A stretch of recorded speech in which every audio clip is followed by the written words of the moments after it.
Can de Gaullism in reverse save America? By Duns Scotus. Increasingly it seems that America is on the brink of civil war, or at least constitutional collapse.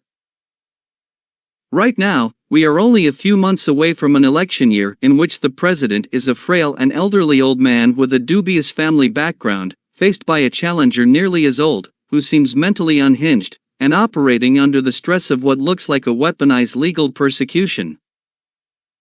Even better, if this guy wins, it looks like the first guy could become the subject of a weaponized legal persecution himself. Apparently, no one else in U.S. politics has the name recognition, personality, or talent to interpose him or herself in order to prevent this weird geriatric cage match taking place. This may be because both candidates have become totems for their polarized tribes that have a stranglehold on their respective parties and have been invested with all the partisanship of their respective bases. Needless to say, this is creating an extremely volatile situation that won't be resolved by a mere election. The American bipolar political system always had the seeds of such polarization within it, but it also had a long history of working things out in a crossbench sort of way, with divisions being cosmetic and mainly used to energize the voters. But now, the inherent divisions of that system have become increasingly toxic.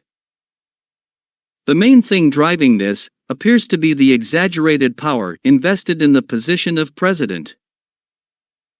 Without that, there is every chance that things would simmer down, and we would switch back to a system where red party guys and blue party guys did a little rhetorical sparring but then sat down and did cozy deals with one another, in the interests of their constituents, donors, and, possibly, even country. In European terms, the American system is highly reminiscent of the French Fifth Republic, set up under the aegis of Charles de Gaulle in 1958, to replace a system dominated by parliamentary squabbling and party divisions.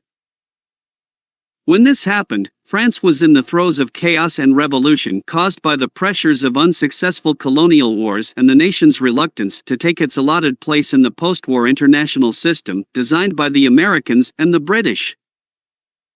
The French government in those days had a lot on its plate and needed a strong, decisive hand on the rudder to be able to make quick and effective decisions.